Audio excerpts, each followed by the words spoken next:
Part 2. Doubt. When the righteous thrive, the people rejoice. When the wicked rule, the people groan. That is Proverbs 29, verse 2. Doubt attacks not faith directly nor solely, but also attacks hope, often with the cry that if we do not act today, tomorrow is doomed. And in an artful trick, love is attacked as well.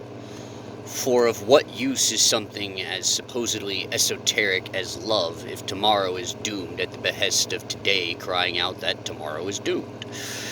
It becomes imperative today that action be taken without consideration of the consequences. It is imperative today that action be taken without responsibility for today's actions, that the fate of tomorrow be loaned against the perceived necessity of today. Tomorrow comes, and though the tragedy of today comes not, it is touted. Lucky we established this new thing yesterday, or else who would know what would have happened? Who knows what would have happened? In the famous words of Captain Levi, we can never know how a thing might have worked out. We can only know how it did work out and act accordingly. You must act with responsibility.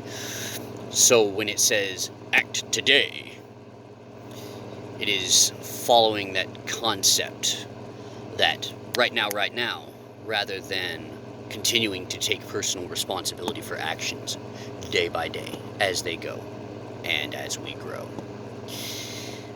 So, it is no different for who knows what tomorrow brings, save that yesterday the fate of tomorrow was made to doubt by the fear of today. This is a travesty. Yet it is promoted as anything but. And so is doubt kept in power by the refrain that, who knows what the next tomorrow may bring? It didn't happen yesterday, but it could happen tomorrow. So let us keep this ordinance just in case.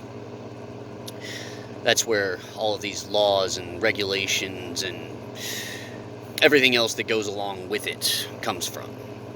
Of course, that ordinance is costly, although not all at once. For little by little, it erodes at the hope of today against the faith in tomorrow. That is an unsustainable debt. Until once it has been established for a long enough period of time, it can be said that when tragedy does strike, this being life, there will be tragedy, there will be trouble, there will be woe. That it is the ordinance of a man's establishment that saves him from greater harm, when in fact the ordinance itself is often the root of the tragedy. What I mean to say is, the ordinance itself is causative of the calamity, and likewise those subsequent ordinances which are pressed against the fear of tomorrow cause the calamity to become all the more exacerbated. An excellent example of this is the levee in a certain city of the United States of America. A man once built this levee, garnering the funds to build it in the wake of a hurricane that wiped out much of the coastline in that area. He took the funds and built the levee, but not with the amount that he gained through public demand, but considerably less. And once the levee was for the first time built, he established in this small town several business concerns that would one day make the town a great city. Many years later, due to the subpar construction of the levee, the city was once again wiped out by a hurricane of greater power than the one before. The descendant of this man made the same cry for public support, inflaming and subsequently capitalizing on the fear amongst the citizenry. And so the descendant of this man raised taxes again in the name of protecting against tomorrow. He also did as his forebear and used only some of the funds, and so gained He also did as his forebear and used only some of the funds so gained to rebuild the levee, but the majority he used to establish a greater hold on the city, combining the influx of tax revenue and insurance payments to reestablish his businesses, knowing full well that the levee would not hold. that his establishments purchased by laundered tax revenue would be covered by the insurance and thus be paid for without using any resource from his own pocket, upon the inevitable day when once again the levee would break. It did, and not even 10 years later. And again the method followed course. And so the cry of doubt filled the air. The attack on hope for the future continued, and this city became more debaucherous, leading at last to its disenfranchisement, as it became more fiscally sensible to move the power of the city to another city, where again the same tactics might be used for identical reasons and under circumstances relative to that city. To this end, it has been ensured that a major sports team of this city find no relief in the sporting season, so that when it comes the next hurricane and the financial evacuation of the city, there will be less fallout than can be successfully managed. This is the power of doubt, and the degradatory means of its corruption of power, hope, and faith.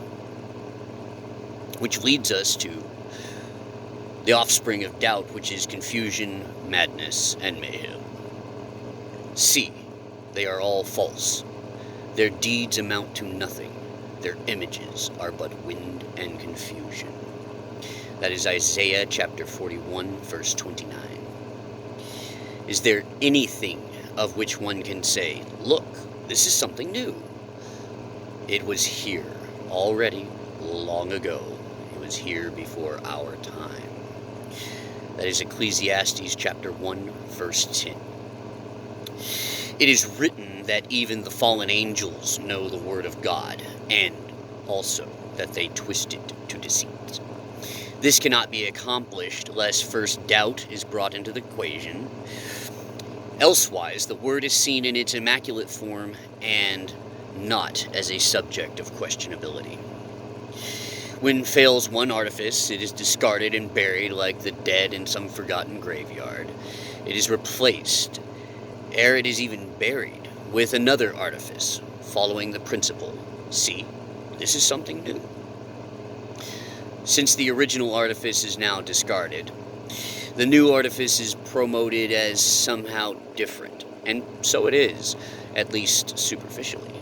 It is different in that it is not the same as the old, and there does the dissimilarity end. As the consuming power of Greek fire is the same as the consuming power of napalm, in that both are explosive, both burn well on water, and that though of different composition, both are a form of naphtha. And also that both create great confusion when ignited, for they devour everything they touch, and indeed refuse to be quenched until they have devoured all that is by then touched. So are the devouring designs of evil. They may be composed of different ingredients, but both bring about the same end. And so you have the ends justify the means. The artifice of deception is akin to this. Confusion is itself a fire, and in its wake is promoted madness, for it causes great mayhem. Naught else is truer of confusion than that it attracts or diverts attention from one thing, while destroying or concealing another thing, in a manner after the magician's trick. Look at my left hand, that my right hand may act without detection. One of the many uses of this illusion is that when one thing transpires of substantive importance, it is buried beneath much that has no significance, lasting or otherwise. The thing still happened, and often is quietly clear, but the denial of its existence makes it as if it were not so, whilst the burgeoning tide of non-issues provoke unguarded hearts to emotional response. Think reactivity. React. That is to say, by fomenting a series of seemingly intangible distractions, that which is obfuscated is considered paltry by comparison. This is the fallacy of mass versus substance. talk about feeding cows corn. Makes them fat, but it also kills them. Which leads us to a house divided against itself. If a kingdom is divided against itself, that kingdom cannot stand. If a house is divided against itself, that house cannot stand. That is Mark chapter 3, verses 24 and 25. Replete throughout the course of this writing are several tenets. One of these being that the heart is a non-thinking, emotionally driven organ, and that if given control, it becomes wild commander of the mind and rules otherwise logical processes. Likewise, the mind Likewise, the mind without the emotional state of the heart will act coldly, on pure instinct or methodology. It is imperative, therefore, that the mind be in command of the heart, and that the heart be pure in its essence. One without the other is untenable, and the two at odds with one another build a house, the body, divided against itself. Examples from history are numerous. I will use here one of the heart without mind and one of the mind without heart. The Emperor Nero. The Emperor Nero was known for wild displays and often acted out according to the ways of Caligula, his ancestor, gyrating from egregious violence against the citizenry to lavishing upon them extraordinary gifts of bread and wine. Also entertainment, but all-inclusive. Trip to Cancun, honey. When pushing the populace, they feared him, and the Senate loathed the effect that it had upon public sentiment of their own designs.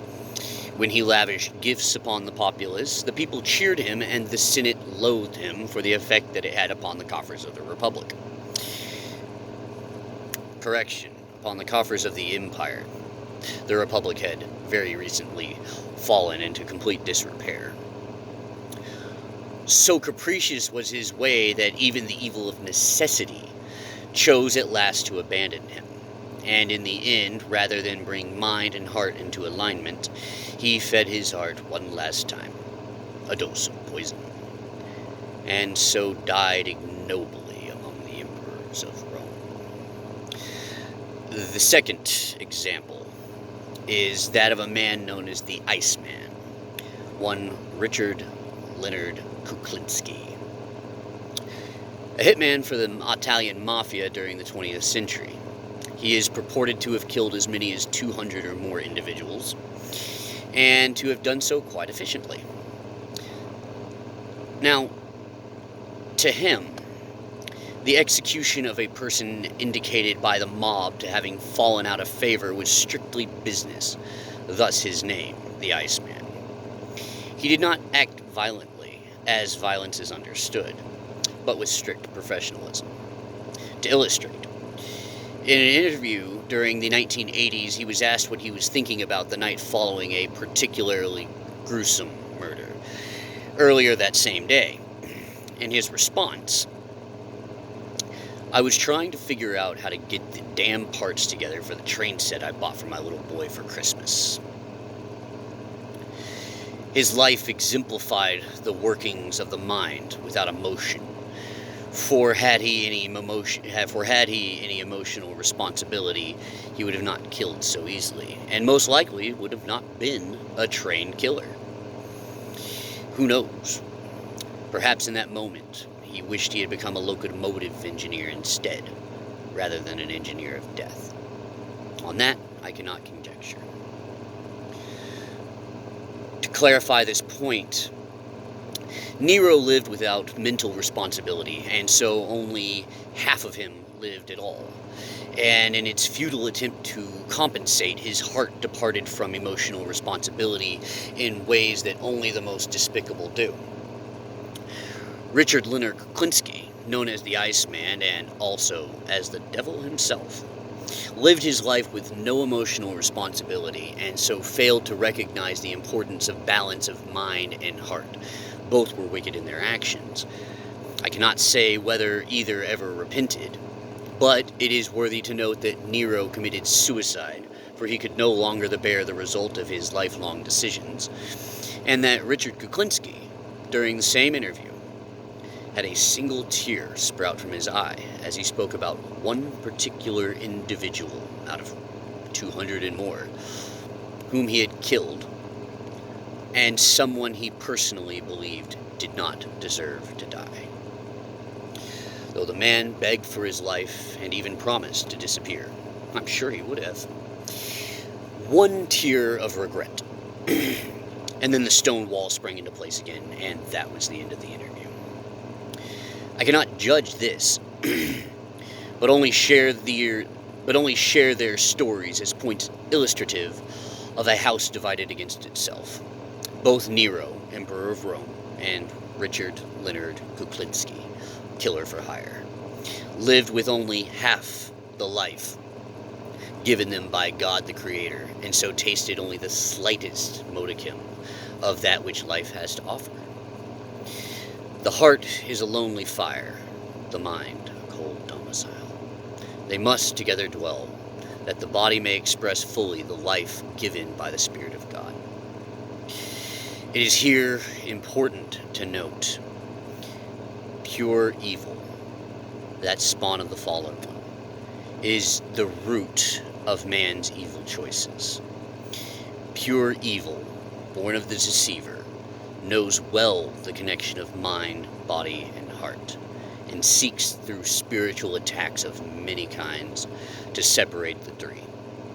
Pure evil brought Nero to power in the interest of its war against God, and pure evil sought to manipulate that in Richard Leonard Kuklinski, which was made of God to be holy, that those who the cabal deemed no longer necessary, useful, or desirable would no longer impugn its desired ends. Pure evil likewise eliminated both men and Pure evil likewise eliminated both men when it was finished using their living corpses.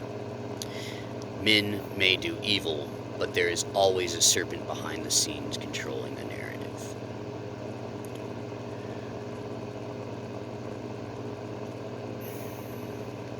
This is a beginning to great days ahead, and is not the work of myself alone, but the work of many others who, having been awake, have now realized that it is time for us to use our voices. There are good days ahead of us. It's 4 o'clock in the morning right now. At 5, the first tinges of the sun arise. And by full day, no darkness can escape that sun.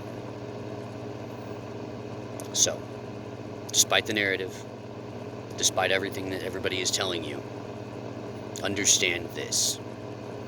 Not that many people are telling you this evil. They've just managed to garner for themselves a rather large and rather very faulty platform.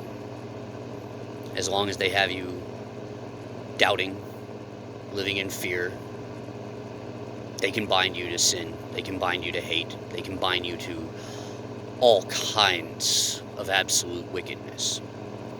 But the instant you understand that doubt and fear are illusions of a magician, you will understand that the wizard is in fact nothing more than a very, very small creature waving around a bunch of strings.